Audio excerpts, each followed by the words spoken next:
Hello student, स्वागत है आप सबका अनपढ़ चैनल की बेसिक इलेक्ट्रिकल सर्किट की लेक्चर सीरीज में। और आज हम जो टॉपिक की बात करने वाले हैं वो है ग्राफ थ्योरी। ठीक है, अगर इसके एसएससी जेईई में हम वेटेज की बात करें तो आपको जो है 2 से 3 मार्क्स के क्वेश्चन जो है इसके इजीली किसी भी एग्जाम में मिल जाएंगे। ठीक है, और अच्छी बात ये है इसमें ये थोड़ा सा चीज़ें इसमें कंसेप्चुअल है, इसमें थोड़ा आपको चीज़ों को थोड़ा रिमेंबर रखना है, रिमेंबर नहीं रखना है, रटना नहीं है।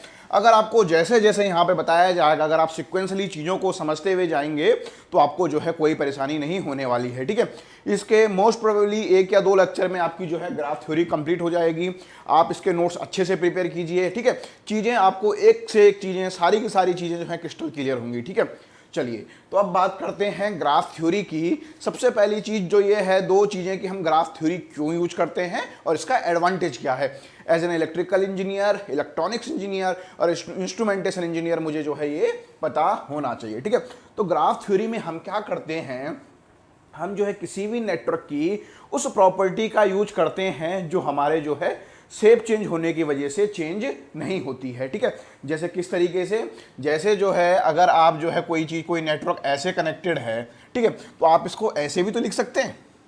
मीन्स अभी ये जो सेमी सर्किल शेप में था, अभी आपने जो है क्या कर दिया, ये लीनियर शेप में लिया है। ठीक है, तो ग्राफ थ्योरी का सबसे इंपॉर्टेंट चीज क्या है, पहले प्रॉपर्टी ऑफ द नेटवर्क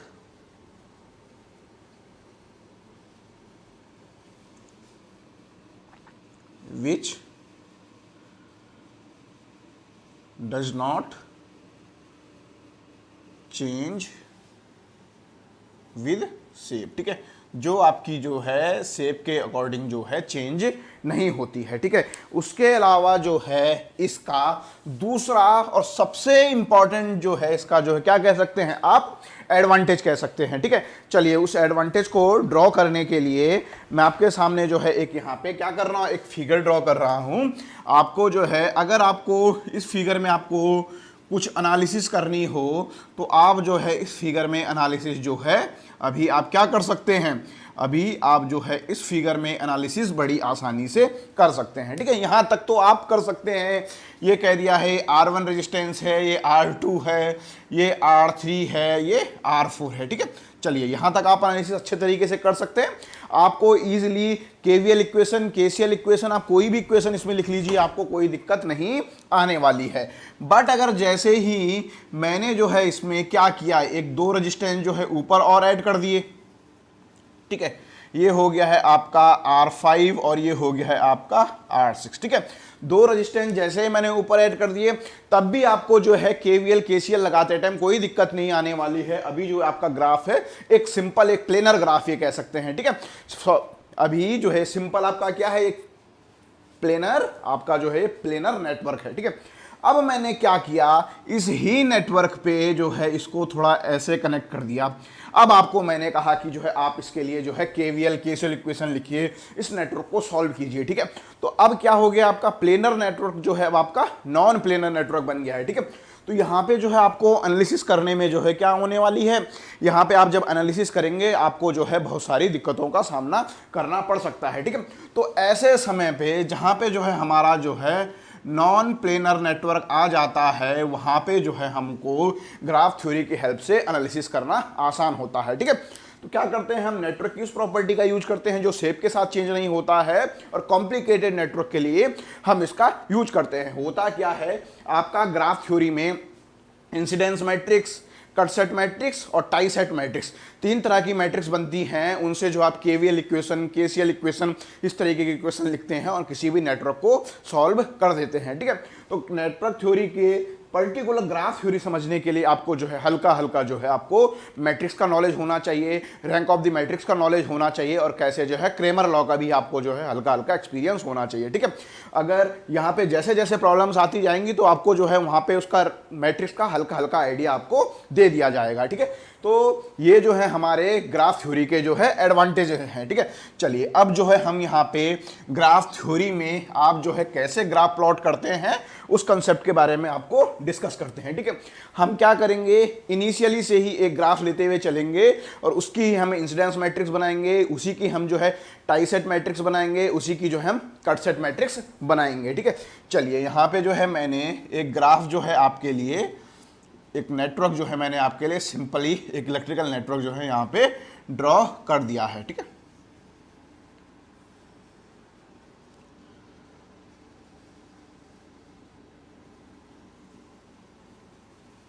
ये है और जो है आपको सारे चीज़ों का फील आ जाए तो आपको जो है यहाँ पे एक करंट सोर्स भी दे दिया है, ठीक है। चलिए इनके जो है नाम रख लेते हैं, नाम का थोड़ा ध्यान रखना है। R1, R2, R3, R4, R5 और ये आपका V1 और ये आपका I1, ठीक है। चलिए ये आपका जो है कोई नेटवर्क है, ठीक है। कोई इलेक्ट्रिकल नेटवर्क बनाया तो इस नेटवर्क में जो है आप जो इंपॉर्टेंट चीजें हैं जो आपको पहली पता होनी चाहिए, इस नेटवर्क में आपकी नोड कौन कौन सी है, ठीक है। नोड किसे कहते हैं, जहां पे आपकी 2 या मोर देन 2 ब्रांचेज आपकी आपस में मिलती हैं उसे आप नोड कहते हैं। चलिए ठीक है, नोड से पहले जो टर्म आ जा रही है वो आ जा रही है आपकी ब्रांच, ठीक है। तो आपकी ब्रांच किसे कहते हैं, एक इंडिविजुअल एलिमेंट अपने आप में एक ब्रांच है। तो अगर हम बात करें R1 अपने आप में एक ब्रांच है, R2 अपने आप में एक ब्रांच है, R5 अपने आप में एक ब्रांच है, एक वोल्टेज सोर्स अपने आप में एक ब्रांच है, एक करंट सोर्स अपने आप में एक ब्रांच है, ठीक है। तो पर्टिकुलर जो है इस क्वेश्चन में अगर हम जो है जो ब्रांचें आपकी हैं उन ब्रांचों को लिखें तो पहली हो गई आपकी R1, दूसरी R2, तीसरी R3, चौथी R4, पांचवी R5। इसके अलावा जो है आपका वोल्टेज सोर्स भी एक ब्रांच है और करंट सोर्स भी आपका जो है ये ब्रांच है, ठीक है। तो इस सर्किट में जो है आपने पर्टिकुलर इस नेटवर्क के लिए आपने ब्रांचें लिख दी हैं और ये कितनी हैं, ये जो है आपकी टोटल जो है 7 ब्रांचें हैं। चलिए अब बात करते हैं नोड की। नोड क्या होता है, जहां पे जो है आपकी 2 या मोर देन 2 ब्रांचें आपस में मिलती हैं। 2 या 2 से अधिक ब्रांचें जिस पॉइंट पे मिलती हैं उसे आप नोड कहते हैं। तो देखने पे लग रहा है एक नोड आपका ये है, इसे मैंने A नाम दे दिया, ठीक है।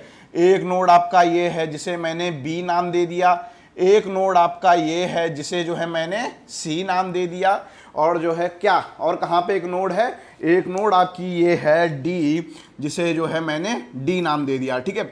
अब ऐसा नहीं कि ये भी नोड होगा, हाँ ये भी नोड है, कॉमन पॉइंट तो है तीनों, ये तीनों जो है कहीं ना कहीं यहाँ पे जो है शॉर्ट सर्किट हैं, ठीक है। तो इस क्वेश्चन में जो है आपके जो है पर्टिकुलर इस फिगर में जो है अगर आपके A, B, C, D आपकी जो है कितनी नोड हो गई हैं, 4 आपकी नोड हो गई हैं, ठीक है।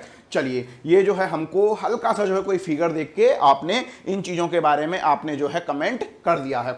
अब बात करते हैं इसका, नेटवर्क का आप जो है ग्राफ कैसे प्लॉट करते हैं, ठीक है। तो इसके ग्राफ प्लॉट करने के लिए सबसे इंपॉर्टेंट चीज आपको पता है, कोई भी इलेक्ट्रिकल नेटवर्क होगा तो उसमें आपके क्या होंगे, एक्टिव और पैसिव एलिमेंट दोनों के दोनों होंगे। मतलब आपका ग्राफ के लिए क्या करेंगे, आपका ग्राफ क्या होगा, आपके ग्राफ में जो है पहले कोई नेटवर्क जो है उसमें जो है आपके एक्टिव और पैसिव एलिमेंट दोनों हैं, ठीक है। अब बात करते हैं आपके पैसिव एलिमेंट्स की। आपके पैसिव एलिमेंट कौन कौन से होते हैं, आपका कोई भी इलेक्ट्रिकल नेटवर्क होगा आपके 3 ही पैसिव एलिमेंट होते हैं, तो R होगा या L होगा या C होगा, ठीक है।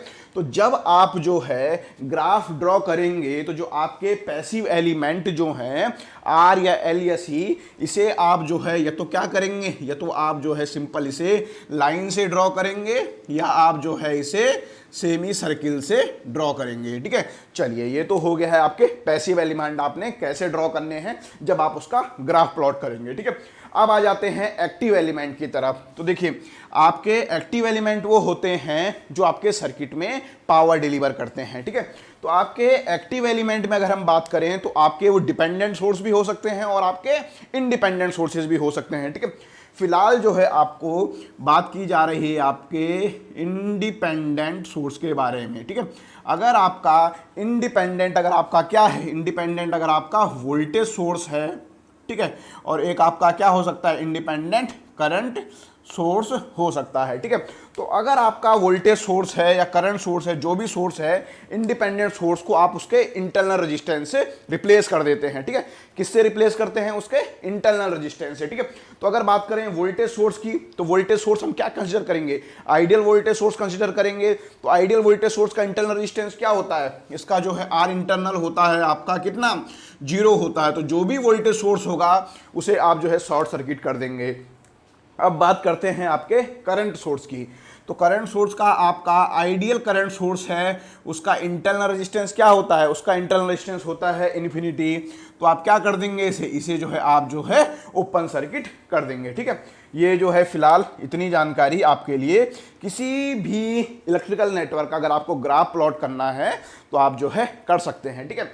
इसके अलावा जो है वैल्यूज के बारे में अभी बात करेंगे, ठीक है। जैसे R1, R2, R3 इसके केस का क्या करते हैं, ठीक है। तो ग्राफ थ्योरी में हम जो है जो भी नेटवर्क होता है उसकी जो है फॉरगेट अबाउट दी वैल्यू, हम उसकी वैल्यूज को भूल जाते हैं। कैसे भूल जाते हैं वो जो हम यहाँ पे ड्रॉ करने वाले हैं तो आपको समझ में आने वाला है, ठीक है। एक एक चीज देखिएगा।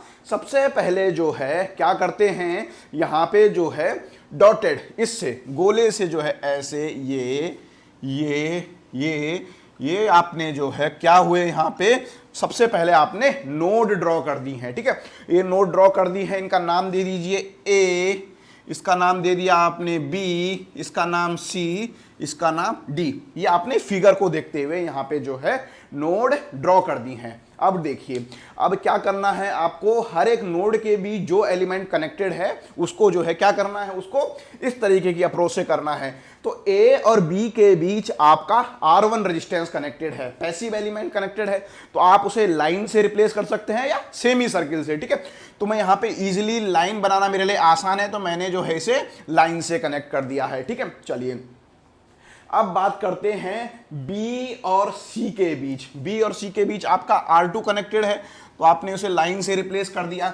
अब बात करते हैं A और C के बीच R5 कनेक्टेड है तो इसको क्या कर सकते हैं आप, इसको आप जो है ऐसे सेमी सर्किल से आप जो है ड्रॉ कर सकते हैं, ठीक है। चलिए अब B से D के बीच जो है आपका क्या कनेक्टेड है, B से D के बीच जो है आपका ये रेजिस्टेंस जो है R3 कनेक्टेड है, ठीक है। चलिए अब आप यहाँ पे देखिए आपको क्या करना है, D और C के बीच आपका R4 कनेक्टेड है, वो आपने ड्रॉ कर दिया है ये, ठीक है। चलिए अब बात करते हैं इस करंट सोर्स की जो आपका C से D के बीच कनेक्टेड है। तो करंट सोर्स को क्या कर देते हैं, ओपन सर्किट कर देते हैं। अब ये हट गया है, ठीक है। चलिए अब A और D के बीच आपका वोल्टेज सोर्स कनेक्टेड है, ठीक है। तो वोल्टेज सोर्स को क्या करते हैं, वोल्टेज सोर्स को शॉर्ट सर्किट करते हैं तो आपका जो है ये इस तरीके से आ गया है, ठीक है। चलिए अब हम क्या करेंगे, अब हम जो है इस तरीके से जो आपका कोई भी इलेक्ट्रिकल नेटवर्क दिया हुआ है आपने उसका ग्राफ ड्रॉ कर दिया है, ठीक है। चलिए ग्राफ ड्रॉ करने के बाद जो है यहाँ पे नोड जो है, ये जो नोड हैं, नोड आपकी जो है वोल्टेज को रिप्रेजेंट करती है, ठीक है। यहाँ पे इस चीज को लिख लीजिए, ग्राफ थ्योरी में आपकी जो भी नोड है, नोड आपकी वोल्टेज को रिप्रेजेंट करती है और ब्रांच जो है आपकी ब्रांच जो है करंट को रिप्रेजेंट करती है, ठीक है। चलिए अब क्या है, अभी फिलहाल जो है ये ब्रांचें हमने यहाँ पे भले ही ड्रॉ कर दी हैं, इनको नाम भी दे दें, इससे कुछ मिलता जुलता तो थोड़ा अच्छा रहेगा हमारे लिए, ठीक है। जैसे ये A और B के बीच R1 है तो मैंने इसे 1 नाम दे दिया, B और C के बीच मैंने इसे 2 दे दिया, ठीक है। B और D के बीच जो है मैंने इसे 3 दे दिया, ठीक है। इसे 5 दे दिया, इससे मिलता जुलता मैंने नाम दिया, ठीक है। बाकी आपकी जो इच्छा है आप जैसा नाम देना चाहें दे सकते हैं, ठीक है। ये 5 तक मैंने दे दिया और 6 जो है मैंने इसे नाम दे दिया है, ठीक है। चलिए यहाँ तक जो है चीजें हो गई हैं। अब देखिए आप, ये जो है आपका कोई भी इलेक्ट्रिकल नेटवर्क है, इलेक्ट्रिकल नेटवर्क से आपका जो है ग्राफ ड्रॉ हो गया है, ठीक है। चलिए, अभी जो ग्राफ ड्रॉ हो गया है, इस ग्राफ में अभी डायरेक्शन नहीं है, तो इस ग्राफ को बोलते हैं अनडायरेक्टेड ग्राफ, ठीक है।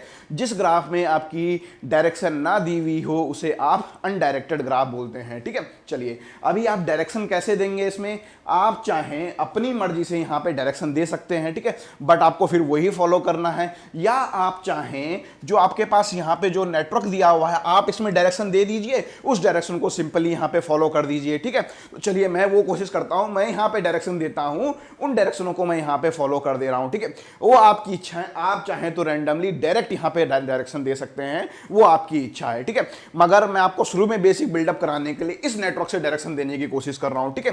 तो मैंने कहा यहां से जो है ये डायरेक्शन, इसमें करंट ऐसे जा रही है, इसमें ऐसे जा रही है, इसमें ऐसे जा रही है, इसमें नीचे जा रही है और इसमें ऐसे जा रही है, ठीक है। चलिए, अब मैंने डायरेक्शन दे दी हैं, तो आप क्या कर सकते हैं, आप जो है यहां अब देखिए, ए से बी जा रहा है, बी से सी जा रहा है, ठीक है, ए से सी जा रहा है, ठीक है, और ये इसमें ऊपर की तरफ जा रही है, इसमें नीचे की तरफ जा रही है, और इसमें भी मैंने कह दिया नीचे की तरफ जा रही है, ठीक है। तो इस तरीके से जब आपके ग्राफ में डायरेक्शन भी दे दी जाती है, ये डायरेक्शन किसकी है, ये करंट की डायरेक्शन है, ठीक है। हर जो इस ब्रांच में जो करंट फ्लो हो रही है ये उसकी डायरेक्शन है, ठीक है। तो जब आप जो है किसी ग्राफ में डायरेक्शन ऑफ द करंट भी दे देते हैं तो आपका जो है इसे क्या बोलते हैं, डायरेक्टेड ग्राफ भी कहते हैं, ठीक है। जब आपकी करंट की डायरेक्शन दे दी जाती है किसी ग्राफ में तो वो ग्राफ जो है आपका डी ग्राफ हो जाता है या डायरेक्टेड ग्राफ हो जाता है, ठीक है। चलिए, यहाँ पे जो है इतनी जानकारी अभी लिख दी है, ठीक है। ये वाला पोर्शन जो है आपने नोट कर दिया है तो मैं इसको थोड़ा सा इरेज कर देता हूँ यहाँ पे, ठीक है। चलिए, अब जो है हम इस ग्राफ के बारे में कुछ इंपॉर्टेंट चीजें देखेंगे और समझेंगे, ठीक है। तो जैसे मैंने यहाँ पे VA दिखाया, ए दिखाया मतलब ये VA है, नोड वोल्टेज है, ठीक है। तो यहाँ पे अगर कहें तो आपका VA, VB, VC और VD ये आपके क्या है, ये आपके जो है नोड वोल्टेज हैं, ठीक है। VA, VB, EC सब जो है आपकी नोड वोल्टेजेस हैं, ठीक है। चलिए, इसके अलावा जो है यहाँ पे देखें 1 2 3 4 5 6 क्या है आपकी, ये आपकी जो है ब्रांचेज हैं, ठीक है। अगर बात करें VAB की तो VAB क्या है आपका, VAB जो है आपका नोड पेयर है, ठीक है। ऐसे ही बात करें VBC की, VBC भी आपका नोड पेयर है, VAD आपका नोड पेयर है, VAC आपका नोड पेयर है, ठीक है, और VCD आपका नोड पेयर है। और बताइए कौन सा आपका नोड पेयर अभी बचता है, कोई बचता है, AB हो गया है, BC हो गया है, AC हो गया है, AD हो गया है, CD हो गया है, और आपका एक वही बचता है, वो है आपका कौन सा, ये हो गया है आपका जो बचता है वो हो गया आपका VD, ठीक है। तो इतने सारे जो है आपके पर्टिकुलर इस ग्राफ में आपके इतने नोड पेयर हैं, ठीक है। कितने आए हैं ये, अगर आप इनको जोड़ो तो ये आपके जो है आ रहे हैं 6, ठीक है। तो यहां से जो है अभी हम एक दो और चीजें, इंपॉर्टेंट चीजें जो हैं ग्राफ के बारे में लिखने वाले हैं, ठीक है। नोड वोल्टेज, नोड पेयर आपने लिख दिया है। चलिए, अब बात करते हैं इस ग्राफ के बारे में, ठीक है। पर्टिकुलर जो है इस ग्राफ के बारे में, जो हमने ग्राफ प्लॉट किया है, इस ग्राफ के बारे में अगर हम बात करें तो इस ग्राफ में आपकी जो है नंबर ऑफ नोड कितने हैं, इस ग्राफ में आपके कितने नोड हैं, ABCD आपके 4 नोड हैं। नंबर ऑफ ब्रांचेज कितनी हैं आपकी, 1 2 3 4 5 और 6, कितनी है नंबर ऑफ ब्रांचेज, 6 हैं, ठीक है। चलिए, और वो डायग्राम देखिए आप, जिस डायग्राम का हमने जो है ग्राफ बनाया, इस डायग्राम में कितनी नोड हैं, 4 नोड हैं, कितने ब्रांच हैं, 7 ब्रांच हैं। मतलब आपने जब इसका ग्राफ ड्रॉ किया तो ग्राफ ड्रॉ करने पे आपकी एक ब्रांच कम हो गई, ठीक है। तो सबसे पहला और इंपॉर्टेंट रिजल्ट जो है हमारा अब यहां से निकलने वाला है, इसको जो है बहुत इंपॉर्टेंट क्या निकलने वाला है हमारे लिए, ये रिजल्ट है, number of branches in the graph is always less than equal to number of branch in the network.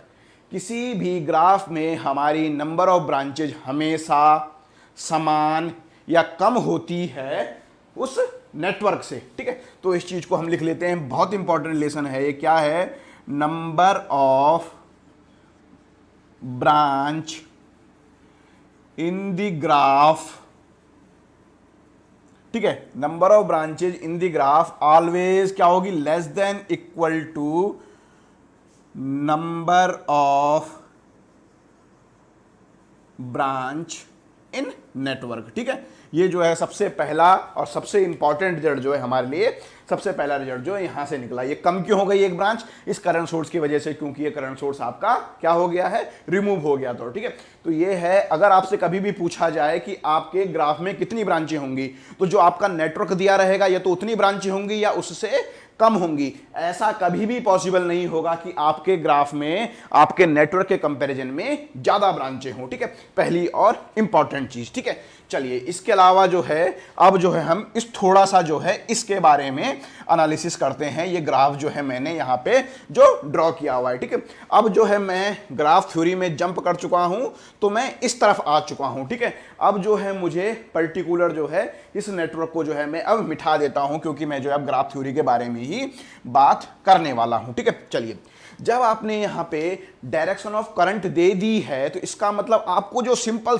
जो आपको जो है बेसिक इलेक्ट्रिकल सर्किट में जो सिंपल फंडामेंटल्स पता है, करंट हमेशा आपकी हायर पोटेंशियल से लोअर पोटेंशियल की तरफ फ्लो होती है।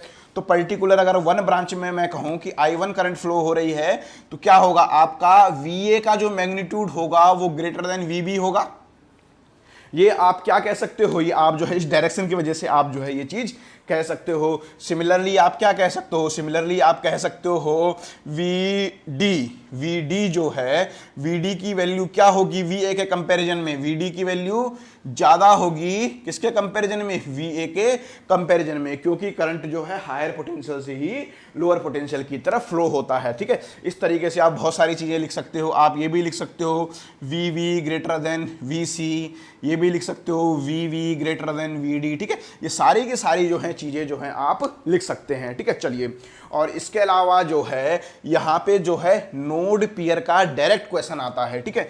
अगर आपका कोई भी नेटवर्क है, एनी नेटवर्क, कोई भी आपका नेटवर्क है, ठीक है, उस नेटवर्क से जो है आपने ग्राफ ड्रॉ कर दिया, ठीक है।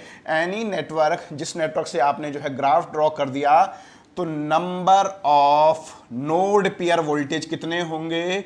Number of node pair voltage जो आपके दिए जाते हैं, कैसा भी ग्राफ हो उसके लिए जो है आपका NC2, ठीक है। Number of node pair voltage कितना होता है? NC2 होता है, जहां पे N क्या है आपका? N है आपका नंबर ऑफ नोड्स, ठीक है।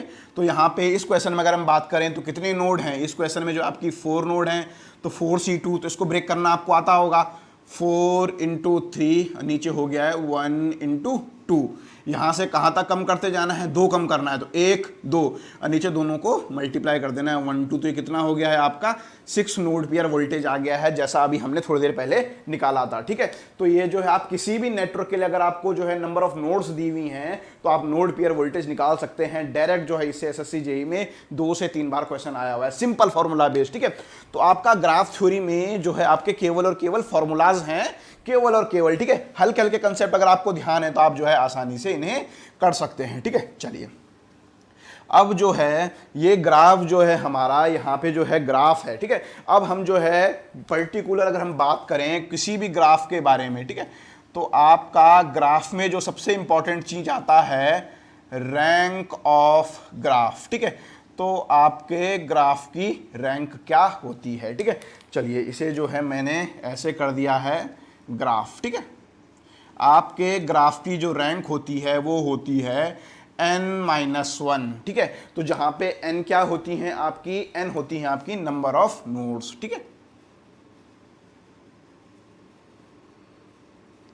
ये हो गया है आपका ग्राफ के बारे में ग्राफ की रैंक, ठीक है। डायरेक्ट जो है क्वेश्चन यहां से बन जाता है, तो इस तरीके की चीजें जो है आपको ध्यान में रखते जानी है, ठीक है।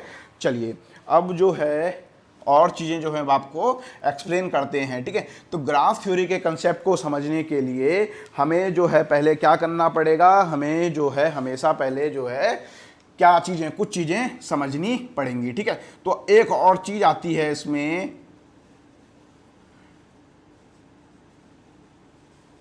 डिग्री ऑफ नोड, ठीक है।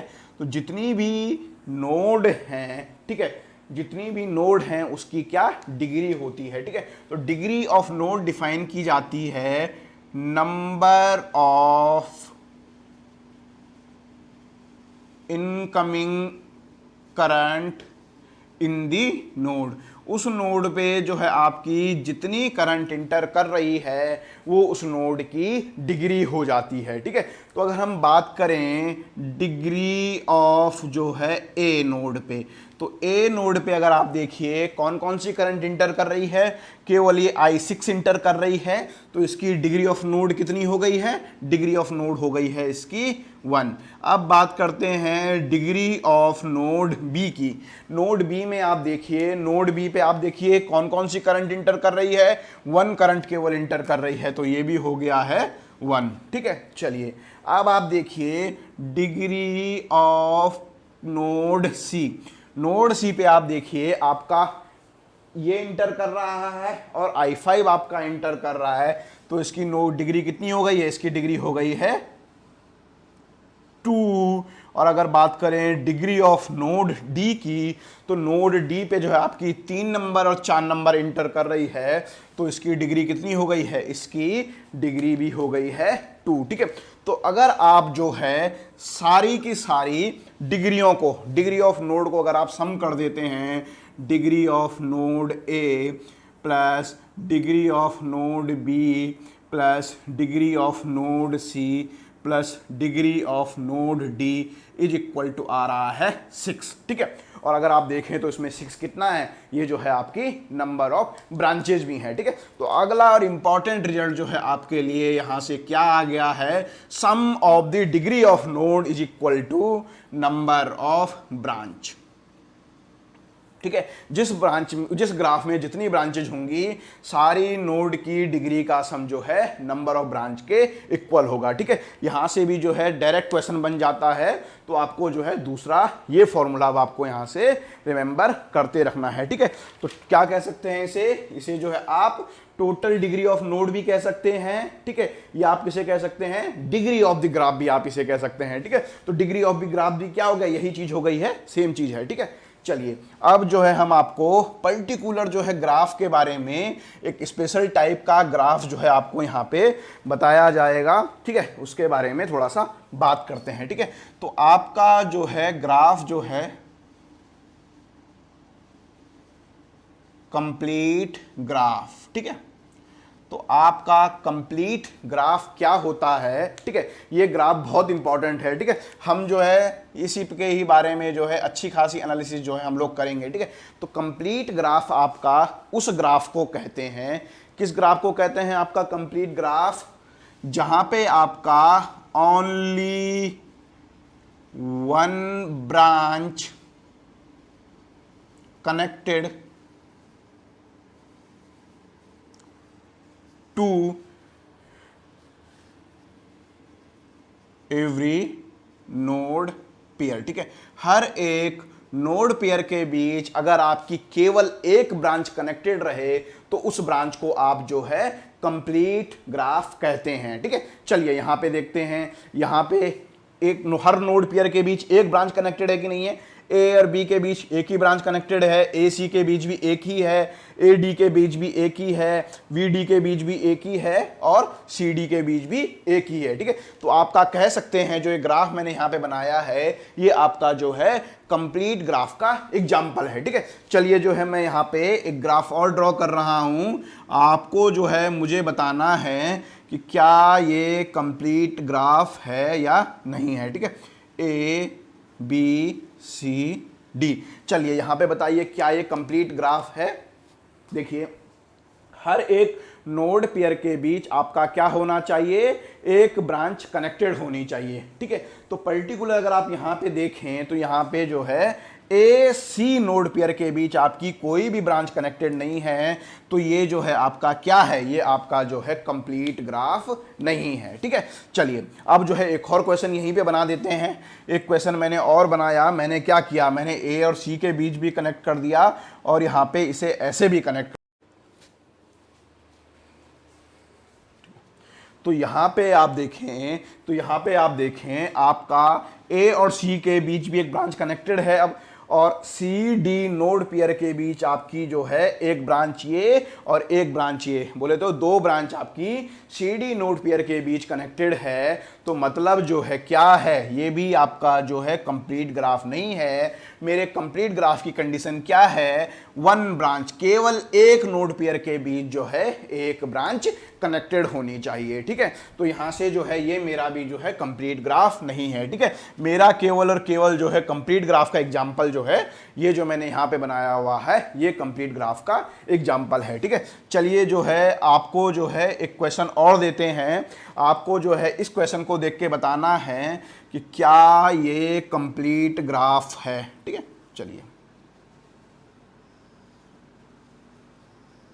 चलिए इस क्वेश्चन को देख के आपको बताना है कि क्या ये कंप्लीट ग्राफ है या नहीं है। ठीक है, सिंपलिसिटी के लिए चलिए इसको नाम दे देते हैं ए बी सी और डी। ठीक है, हर एक नोड पेयर के बीच आपका एक एलिमेंटेड कनेक्टेड है कि नहीं है, ए और सी के बीच भी है, ए बी के बीच भी है, सी बी के बीच भी है, बी डी के बीच भी है और ए डी के बीच भी है। तो आपका जो है ये क्या हो गया है, ये आपका जो है कंप्लीट ग्राफ का एक एग्जाम्पल है। ठीक है, चलिए अब यहां पे अगर आप देखें पर्टिकुलर इस क्वेश्चन में भी देखें तो यहां पे आपकी कितनी नोड हैं, 1 2 3 4 4 नोड हैं, ये और ब्रांच कितनी है आपकी इस केस में, ब्रांच देखें आप 1 2 3 4 5 और 6 ब्रांचेज हैं। ठीक है, चलिए ये आपने जो है कंप्लीट ग्राफ के बारे में लिखा। ठीक है, अब जो है आपको कंप्लीट ग्राफ बताने का पर्पज क्या है, आप किसी भी कंप्लीट ग्राफ में जो है आप नंबर ऑफ ब्रांचेज बता सकते हैं। ठीक है, किस में बता सकते हैं, केवल कंप्लीट ग्राफ में, number of branch in complete graph. किसी भी जो है कंप्लीट ग्राफ में आपकी नंबर ऑफ ब्रांचेज जो होंगी, जिसे आप जो है बी से डिनोट करते हैं, वो हो जाती हैं NC2, जहां पे n क्या है आपका, n है आपका नंबर ऑफ नोड्स। ठीक है, यहां देखिए अभी तक आप जो है नोड पेयर वोल्टेज आप किसी भी ग्राफ का बता सकते थे, नोड पेयर वोल्टेज कितना होता है वो भी NC2 होता है, मगर आप वो किसी भी ग्राफ का बता सकते थे। अभी जो हम केवल कंप्लीट ग्राफ की बात कर रहे हैं, आप नंबर ऑफ ब्रांचेज केवल और केवल कंप्लीट ग्राफ के बारे में ही बता सकते हैं। ठीक है, तो पर्टिकुलर अगर इस केस में हम देखें तो नंबर ऑफ नोड कितनी है, 4 है, तो कितना हो गया है 4C2। तो आप क्या कर सकते हैं इसे 4 × 3 1 × 2, तो आपका कितनी हो गई नंबर ऑफ ब्रांचेज 6 हो गई हैं। ठीक है, तो आप जो है कंप्लीट ग्राफ में ही आप जो है नंबर ऑफ ब्रांचेज बता सकते हैं। ठीक है, और में आप नहीं बता सकते हैं ना, और के लिए कोई स्पेसिफाई आपका फॉर्मूला है। ठीक है, तो ये हो गया है आपका हल्का फुल्का जो है नॉलेज आपका किसके बारे में, ये आपका जो है हल्का हल्का नॉलेज हो गया है आपका कंप्लीट ग्राफ के बारे में। ठीक है, चलिए यहां से जो है ये सब जो है जानकारियां आपके लिए इंपॉर्टेंट हैं। अब जो है हम यहाँ पे क्या करेंगे, अब जो है हम सबसे पहली मैट्रिक्स के बारे में बात करेंगे, जो है आपकी इंसिडेंस मैट्रिक्स।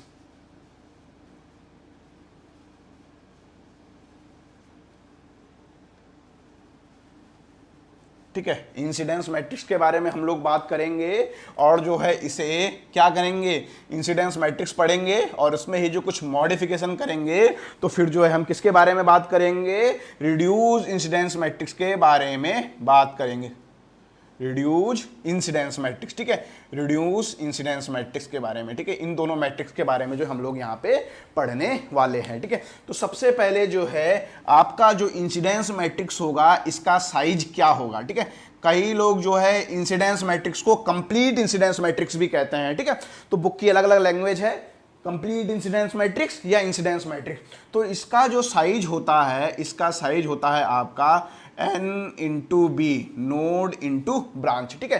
कोई भी ग्राफ आपका हो, अगर आपको कहा है उसकी आपको इंसिडेंस मैट्रिक्स लिखनी है तो उसका साइज जो है n इंटू बी होता है, ठीक है। और अगर बात करें रैंक के बारे में, क्या कह सकता हूं मैं, रैंक ऑफ आपकी इंसिडेंस मैट्रिक्स की रैंक कितनी हो जाती है, इंसिडेंस मैट्रिक्स की रैंक भी आपकी n-1 रहती है, ठीक है। अभी हमने रैंक ऑफ द ग्राफ पढ़ा, वो भी n-1 हो गई। Rank of the incidence matrix वो भी हो गई है आपकी n-1, ठीक है। अब ये किस किस के बीच ड्रॉ होती है, ठीक है। आपकी इंसिडेंस मैट्रिक्स जो है आपकी किस किस के बीच ड्रॉ होती है, आपकी जो है नोड के बीच, नोड एंड ब्रांच के बीच, ठीक है। नोड एंड ब्रांच के बीच जो है आपकी ये ड्रॉ होती है, ठीक है। चलिए तो इसको कैसे ड्रॉ करते हैं, ठीक है। क्या करते हैं, हर पहले एक एक नोड को कंसीडर करते हैं, ठीक है। आपने एक नोड को कंसीडर करा, कुछ इस तरीके से जो है ये नोड बनेगी, ठीक है। ऐसे जो है मैं यहाँ पे इसका बना रहा हूँ, ठीक है। ये आपने ए node, V node, C node और डी नोड, ठीक है। अब ब्रांचें आपकी कितनी है, 1 2 3 4 5 और 6, ठीक है। ये तो आपको पता है कि इसे क्या बोलते हैं, इसे जो है रो बोलते हैं और इसे जो है कॉलम कहते हैं, ठीक है। तो ये चीज क्या हो गई है आपकी, ये चीज हो गई है आपकी कैसे, स्टेट में जो आपका हो गया है इसे आपने कह दिया है रो, और नीचे वाली चीज़ें जो हो गई हैं आपकी ये होती हैं आपकी कॉलम, ठीक है। और हमेशा जो है इसका साइज क्या कहा था मैंने, n इंटू बी। अगर इस मैट्रिक्स को हम देखें तो नंबर ऑफ नोड कितनी है, नंबर ऑफ नोड इसमें है आपकी कितनी, 4 हैं, ब्रांचेज कितनी है, 6 हैं। तो इसका साइज है 4 इंटू 6 आने वाला है। ये आपकी रो हो गई हैं और ये आपके 6 आपके कॉलम हो गए हैं, ठीक है। तो ऐसे जो है ये मैट्रिक्स आपकी बनेगी। अब ये मैट्रिक्स कैसे बनेगी, आपको क्या करना है, आपको नोड में कंसीडर करना है, कैसे इसको ड्रॉ करना है इसके बारे में जो है थोड़ा सा यहां पे लिख लीजिए, ठीक है। यहां पे लिख लेता हूं, आपकी इच्छा है, आपको मानना है, आप जो है उस नोड में इनकमिंग करंट को आप पॉजिटिव लेना चाहें पॉजिटिव लीजिए, नेगेटिव लेना चाहें नेगेटिव लीजिए, ठीक है। क्या कह रहा हूं मैंने कहा इनकमिंग करंट को जो है आप क्या कर सकते हैं, इनकमिंग करंट को आप पॉजिटिव या नेगेटिव जो मर्जी ले सकते हैं। मैं जो है पॉजिटिव ले रहा हूं तो मैं पूरा पॉजिटिव ही लूंगा लास्ट तक, ठीक है। तो मैंने पॉजिटिव ले ली, ठीक है। और जो दूसरा जो है क्या है इसमें, दूसरा अगर आपने इसको पॉजिटिव ले लिया है तो आपको क्या करना पड़ेगा, आपको आउटगोइंग करंट को आपको नेगेटिव लेना होगा, ठीक है। चलिए, और जो नोड कनेक्टेड नहीं है उसे जो है आप 0 रख देंगे, तो ठीक है। इनकमिंग या कह सकते हैं पॉजिटिव, या कई जगह पे आप जो है इसे डायरेक्ट +1 और इसे जो है -1 कह सकते हैं, ठीक है। चलिए अब आ जाइए कैसे लिखनी है। नोड ए पे आइए, नोड ए पे इनकमिंग करंट कौन सी है, I6 इनकमिंग है। तो I6 को जो है आप क्या कर देंगे, I6 को आप जो है +1 लिख लेंगे। चलिए, नोड ए पे आउटगोइंग करंट कौन कौन सी है, 1 है और आपकी क्या है, 5 है।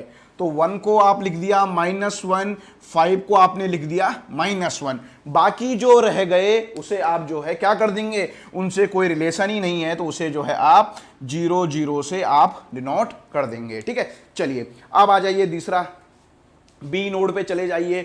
बी नोड पे आप देखिए, बी नोड पे इनकमिंग करंट कौन सी है, केवल I1 इनकमिंग है, तो I1 हो गई है आपकी क्या, +1। चलिए अब आप देखिए बी नोड पे आउटगोइंग करंट कौन कौन सी है, 2 है और 3 है। तो दोनों को क्या कर देंगे, दोनों को -1 बाकी जिससे कोई कनेक्शन नहीं है उसे 0 0 0, ठीक है। चलिए अब बात करते हैं सी की। सी नोड पे आप आइए, सी नोड पे आप देखिए इनकमिंग कौन कौन सा है, 2 और 5 आपका इनकमिंग है। 2 आपका इनकमिंग है और 5 आपका इनकमिंग है। चलिए यहां तक हो गया है। और बाकी आउटगोइंग कौन सा है सी नोड पे, 4 आपका आउटगोइंग है, तो 4 को आपने लिख दिया है -1, ठीक है। बाकी जो बच गया है उसे जो आप क्या कर देंगे, बाकी का कोई कनेक्शन नहीं है उस नोड पे तो उसे आपने लिख दिया है 0 0, ठीक है। चलिए अब जो है आप यहां पे देखिए डी नोड पे आइए। डी नोड पे इनकमिंग कौन कौन सी है आपकी, 3 और 4 आपका डी नोड पे आ रहा है। तो 3 और 4 को जो है आपने +1 +1 लिख दिया है और I6 जो है डी नोड से जा रहा है तो उसे लिख दिया है -1, बाकी को लिख दिया है आपने 0। ठीक है, अब देखिए यहां पे जो है आपकी ये इंसिडेंस मैट्रिक्स बन गई है। ठीक है, इंसिडेंस मैट्रिक्स के बारे में आप देखें तो आप जो है क्या क्या चीजें कमेंट कर सकते हैं, ये आपकी जो है इंसिडेंस मैट्रिक्स की प्रॉपर्टी भी होगी। ठीक है, देखिए आप जो है, मैंने आपको कहा ये रो होती है, ये कॉलम होता है, तो जरा आप कॉलम का सम कीजिए, जरा पहले कॉलम का सम कीजिए, कितना आ रहा है 0। दूसरे कॉलम का सम कीजिए, कितना आ रहा है 0। तीसरे कॉलम का सम कीजिए, कितना आ रहा है 0। चौथे कॉलम का सम कीजिए, कितना आ रहा है 0। पांचवें कॉलम का सम कीजिए, कितना आ रहा है 0। छठवें कॉलम का सम कीजिए, कितना आ रहा है 0। तो यहां से जो है आपको क्या इंपॉर्टेंट प्रॉपर्टी पता चल रही है, आपका जो है इंसिडेंस मैट्रिक्स का sum of the column is 0। ठीक है, sum of the each column is 0, ये आपकी जो है इंसिडेंस मैट्रिक्स की सबसे इंपॉर्टेंट प्रॉपर्टी है। ठीक है, और इसके अलावा जो है आपकी इंसिडेंस मैट्रिक्स की दूसरी 2 प्रॉपर्टियां होती हैं। ठीक है, तो चलिए मैं जो है इस पोर्शन को यहां पे अरेंज कर रहा हूं, इतना पोर्शन, और यहां पे जो है इन चीजों को लिख ले रहा हूं। ठीक है, चलिए होप सो आपने जो है यहां तक नोट कर दिया होगा। ठीक है, ग्राफ को मैं मिटा नहीं रहा हूं, बाकी जो है चीजें जो है मैं यहां पे लिख ले रहा हूं। ठीक है, क्या आपने सबसे पहली चीज जो है आपको क्या पता चली इसमें, sum of the column of incidence matrix is 0। ठीक है, ये हो गया है सबसे पहली चीज। ठीक है, और दूसरा और सबसे इंपॉर्टेंट प्रॉपर्टी, अगर आपकी कोई इंसिडेंस मैट्रिक्स है, इसका जो डिटर्मिनेंट होता है वो डिटर्मिनेंट 0 होता है। ठीक है, इसको अगर आप डिटर्मिनेंट आपको निकालना आता होगा, जैसे खोलते हैं, ठीक है, मैट्रिक्स को सॉल्व करते हैं तो उसकी वैल्यू जो है 0 होती है। ठीक है, ये हो गई आपकी इंसिडेंस मैट्रिक्स। ठीक है, तो अगर मैं बात करूं आपके रैंक ऑफ इंसिडेंस मैट्रिक्स, वो तो आपको पता है क्या है, वो आपकी रैंक ऑफ इंसिडेंस मैट्रिक्स कितनी होती है, n-1 होता है। फटाफट बताइए साइज ऑफ इंसिडेंस मैट्रिक्स आपका क्या होता है, साइज ऑफ इंसिडेंस मैट्रिक्स आपका कितना होता है, n इंटू बी होता है। ठीक है, चलिए ये चीजें इंपॉर्टेंट यहां पे हो गई हैं। ठीक है, अब बात करते हैं आपकी रिड्यूज इंसिडेंस मैट्रिक्स की। ठीक है, किसके बारे में हम बात करेंगे, अब हम बात करेंगे रिड्यूज इंसिडेंस मैट्रिक्स के बारे में, आपकी रिड्यूज इंसिडेंस मैट्रिक्स कैसे लिखी जाती है।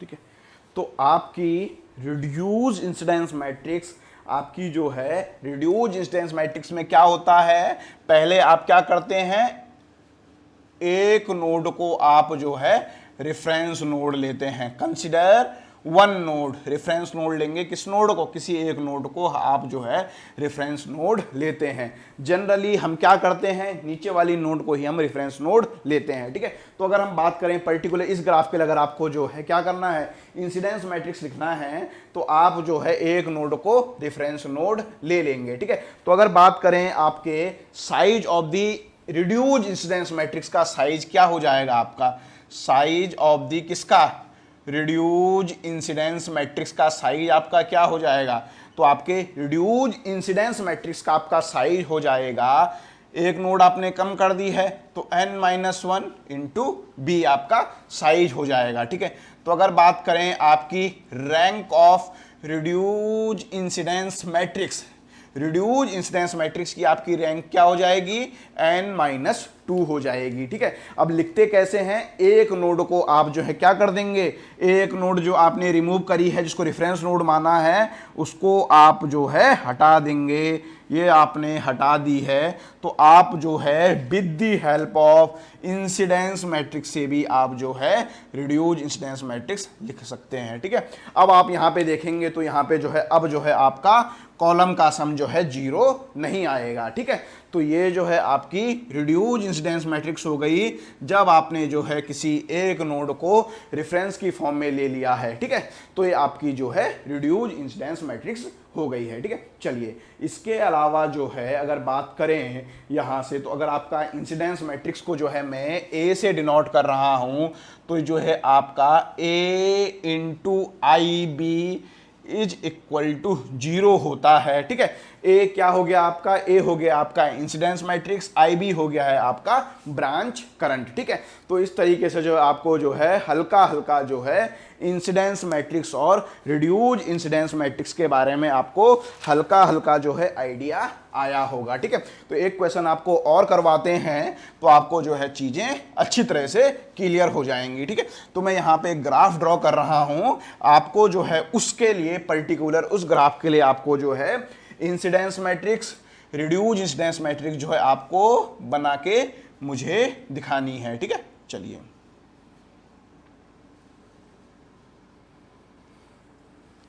हो गया है, ठीक है। चलिए ये 1 2 3 4 5, ठीक है।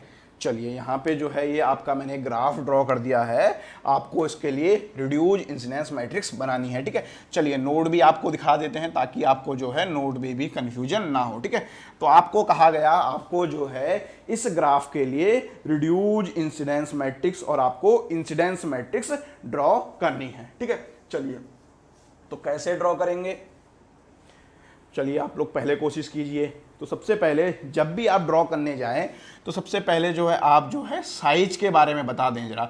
साइज आपका जो है इंसिडेंस मैट्रिक्स का आपका साइज क्या हो जाएगा, इंसिडेंस मैट्रिक्स का आपका साइज होता है n/b, ठीक है। अगर हम देखें इस क्वेश्चन में तो यहाँ पे आपकी नंबर ऑफ नोड कितनी है, a b c d, 4 node है। नंबर ऑफ ब्रांचेज कितनी है, 1 2 3 4 5 ब्रांचेज हैं। तो आपका जो है यहाँ पे इस क्वेश्चन में जो आपकी इंसिडेंस मैट्रिक्स बनने वाली है वो 4 × 5 साइज की बनने वाली है, ठीक है। चलिए और जो है हम उसके लिए इक्वेशंस भी लिख देंगे, ठीक है। तो आपकी क्या इक्वेशन आएगी, a × IB is equal to 0 की फॉर्म में वो आपकी इक्वेशन आएगी, ठीक है। अगर आपको कहें तो आपको जो अगर मैं कहूं कि आपको नोड ए पे आपको केसीएल लगाना है, ठीक है, सिंपल। अभी मैंने मैट्रिक्स की बात नहीं करी, मैं सिंपल बात कर रहा हूं। तो आपका क्या हो जाएगा, नोड ए पे अगर आप केसीएल लगाएंगे तो आप लिख सकते हो I4 is equal to I1 लिख सकते हो। नोड बी पे लगाओगे, नोड बी पे इनकमिंग करंट कौन कौन सी है, नोड बी पे आपकी सारी की सारी इनकमिंग है I1 plus I2 plus I3 is equal to 0, ठीक है। तो अभी देखेंगे हम ये जो मैं केसीएल इक्वेशन लिख रहा हूं ऐसे ही इक्वेशन जो है मेरी इंसिडेंस मैट्रिक्स की हेल्प से आने वाली है, ठीक है। चलिए तो यहां पे जो है हम क्या कर रहे हैं, हम जो है ए मैट्रिक्स को आपका बना रहे हैं, ठीक है। साथ में जो है हमारी जो इक्वेशन है IB, ब्रांच करंट क्या है, हर ब्रांच में जो करंट फ्लो हो रही है वो ब्रांच करंट है। तो मैंने कह दिया एक को लिख दिया है I1 I2 I3 I4 और आपका I5, ठीक है, इज इक्वल टू जो है ये हो गया है 0, ठीक है। तो यहां से जो है अब आपकी जो है यही इक्वेशन आने वाली है, देखते हैं कैसे आती हैं, ठीक है। तो देखिए यहाँ पे आप इंसिडेंस मैट्रिक्स आप बना रहे हैं, यहाँ पे क्या करते हैं नोडों को लिख लेते हैं A B C D, यहाँ पे लिख दिया आपने ब्रांचेज 1 2 3 4 और 5, ठीक है। चलिए अब आ जाइए नोड ए पे। नोड ए पे इनकमिंग करंट को पॉजिटिव लेना है, आउटगोइंग करंट को क्या करना है, नेगेटिव लेना है। ए पे आउटगोइंग है 1 तो कितना हो गया है, -1 हो गया है। 2 का कोई रिलेशन नहीं है, 3 का कोई रिलेशन नहीं है, 4 इनकमिंग है +1, 5 का भी कोई रिलेशन नहीं है, तो हो गया है क्या 0, ठीक है। चलिए अब आ जाइए अगला बी नोड पे आप आइए। बी नोड पे आपका 1 भी इनकमिंग है, 2 भी इनकमिंग है, 3 भी इनकमिंग है। तो तीनों को जो है आपने क्या लिख दिया 1 1 1 +1 लिखिए, तो उससे क्या रहेगा आपको कंसेप्चुअली ज़्यादा अच्छा समझ में आएगा, ठीक है। अब आ जाइए आप सी नोड पे। सी नोड पे आप देखिए, सी नोड पे आपका इनकमिंग करंट कौन सी है, केवल 5 की वजह से है, तो आपने लिख दिया है +1। आउटगोइंग कौन सी है, 2 वाली है, तो उसे लिख दिया है -1, बाकी हो गए हैं 0, ठीक है। चलिए देखिए अभी आप जो है आंख बंद करके भी चौथी नोड के लिए इजीली इंसिडेंस मैट्रिक्स की प्रॉपर्टी यूज करके भी लिख सकते हैं और ग्राफ को देख के भी लिख सकते हैं, ठीक है। चलिए जो मैं प्रॉपर्टी यूज करके देखना चाहता हूं कि इंसिडेंस मैट्रिक्स में कॉलम का सम 0 आता है, ठीक है। तो मैं चेक करने के लिए, तो ये 0 आएगा तो यहां 0 ही आएगा क्योंकि 0 पहले ही हो चुका है, यहां भी 0 आएगा, 0 पहले ही हो चुका है, यहां क्या आएगा 0 करना है तो ये पक्का -1 आएगा, ठीक है। चलिए इसको चेक करेंगे, मैं नीचे लिख लेता हूं अभी। 4 वाले पे देखिए, हाँ इस पे भी -1 आएगा। 5 वाले पे देखिए, हाँ इस पे भी -1 आएगा, तभी तो सम 0 होगा, ठीक है। ये मैंने अभी केवल क्रॉस चेक करने के लिए लिखा। अब मैं नोड से देखता हूं, नोड से ऐसा आ रहा है कि नहीं आ रहा है। नोड से देखिए, डी का कोई लिंक नहीं है तो डी वाला हो गया है 0 डी से, ठीक है। ए का, डी से 2 का भी कोई लिंक नहीं है, ये भी हो गया है 0। अभी तक जो मैं लिख रहा हूं मतलब सही लिख रहा हूं। अब देखिए सी क्या है, डी से आउटगोइंग है तो बोले -1।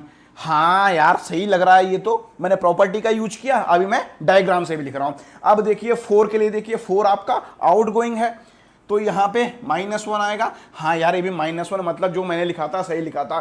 सिमिलरली 5 के लिए आप देखिए, 5 के लिए जो है क्या हो जाएगा, आउटगोइंग है तो -1। तो आपने जैसा लिखा था सेम वैसा ही आया। तो अगर आपको इंसिडेंस मैट्रिक्स में एक नोड की जो है एक नोड मैट्रिक्स नहीं बना के दी हुई है तो आप उसे बिना डायग्राम दिए हुए भी डायरेक्ट जो है किस प्रॉपर्टी का यूज करके, आपके कॉलम का सम 0 होता है, इस प्रॉपर्टी का यूज करके जो है आप जो है इंसिडेंस मैट्रिक्स को बना सकते हैं, ठीक है। अगर अब ये यहीं पे कहता है कि आपको जो है रिड्यूज इंसिडेंस मैट्रिक्स बनानी है तो आप क्या कर देते हैं, आप जो है एक नोड को हटा देंगे, ये वाली मैट्रिक्स जो है आपकी रिड्यूज इंसिडेंस मैट्रिक्स बन जाएगी, ठीक है। चलिए अब जो है यहां से जो देखते हैं इस फॉर्मूले को, incidence matrix into branch current is equal to 0 आया है कि नहीं आया है। यहां से देखिए इसका साइज कितना है, इसके साइज की अगर बात करूं, साइज कैसा लिखा जाता है, number of rose into number of column. Number of रोज कितनी है इसमें, इस पे है आपकी नंबर ऑफ रोज 4 और नंबर ऑफ कॉलम कितने हैं 5 हैं, ठीक है। इसमें बात करते हैं नंबर ऑफ रोज कितनी है, 1 2 3 4 5, नंबर ऑफ कॉलम कितने हैं 1 है। तो इन दोनों का आपस में मल्टीप्लाई हो सकता है, मल्टीप्लाई होने के बाद जो मैट्रिक्स बनेगी वो कितने बनेगी, 4:4 × 1 की बनेगी या डायरेक्ट हो जाएगी, ठीक है। तो कैसे मल्टीप्लाई करते हैं, आपका जो है रो का मल्टीप्लाई जो है आपका कॉलम से होता है। तो करिए आप यहाँ पे जरा देखिए कितना आ रहा है, -I1 आ रहा है, उसके बाद सब 0 plus I4 is equal to 0, ठीक है। ये पहली इक्वेशन आ गई आपकी। दूसरी इक्वेशन लिखिए फटाफट, I1 इसका इससे, इसका इससे, इसका इससे, ठीक है। मैट्रिक्स मल्टीप्लिकेशन आपको आता होगा, मैं ये कंसिडर करके चल रहा हूं, ठीक है। I1 plus I2 plus I3 is equal to 0, ये आ गई आपकी इक्वेशन 2। अब देखिए जरा तीसरी देखिए, तीसरे में क्या हो रहा है आपका, I1 माइनस I2, ठीक है, सॉरी क्या आ रही है तीसरी, देखिए तीसरी आपकी आ रही है -I2 plus I5 is equal to 0, ये आ गई है आपकी इक्वेशन 3। और चौथी देखिए, चौथी आपकी आ गई है -I3 minus I4 minus I5 equal to 0, ठीक है। तो ये चारों नोडों पे जो है आपकी इक्वेशन आ चुकी हैं, ठीक है। अब आप जरा थोड़ा देखिए, मैंने जो पहले लिखी थी इक्वेशन देखिए जरा, ये इक्वेशन दोनों सेम है कि नहीं है, ये भी सेम है। तो इंसिडेंस मैट्रिक्स आपकी क्या बताती है, इंसिडेंस मैट्रिक्स जो है आपकी उस नोड पे आपकी केसीएल की क्या इक्वेशन होगी वो बताती है। देखिए इस नोड पे मैंने लिखी थी, यही है ये सिमिलरली आप देखिए मैंने बी नोड पे लिखी थी, ये भी यही है। अब देखते हैं, चलो चेक करते हैं, नोड सी पे देखते हैं। सी पे इनकमिंग करंट कौन सी है, सी पे इनकमिंग करंट है आपकी I5, आउटगोइंग करंट है आपकी I2। तो कितना हो गया है, यहां से अगर आप इसे लिखें तो क्या हो जाएगा, I5 minus I2 is equal to 0। इस तरीके से रिफ्रेमिंग कर दी है, ठीक है। तो यहां से आपको क्या और चीज समझ में आई, यहां से जो है मुझे जो समझ में आया, ये समझ में आया कि जो मेरा इंसिडेंस मैट्रिक्स है वो मेरा केसीएल इक्वेशंस के बारे में बताता है, ठीक है। तो यहां पे जो है हमने ग्राफ के बारे में हल्का हल्का जाना, और उसके बाद जो हमने इंसिडेंस मैट्रिक्स कैसे फॉर्म करते हैं और उससे जो है कैसे केसीएल इक्वेशन लिखी जाती है वो हमने जो है यहाँ पे जाना, ठीक है। इंसिडेंस मैट्रिक्स का भले ही यहाँ पे यूज ना हो, मगर आगे इसका यूज होने वाला है, तो उसके बारे में जो है हम जो है अगली क्लास में हो सकता है इंसिडेंस मैट्रिक्स का यूज जो है हमारे काम आएगा। ठीक है, फिलहाल इंसिडेंस मैट्रिक्स के बारे में हमें इतना पता है, हम एक रो को क्या करते हैं, एक रो को क्या कर देते हैं, रिमूव कर देते हैं, कोई एक रेफरेंस नोड ले लेते हैं और आपकी रिड्यूस इंसिडेंस मैट्रिक्स बन जाती है।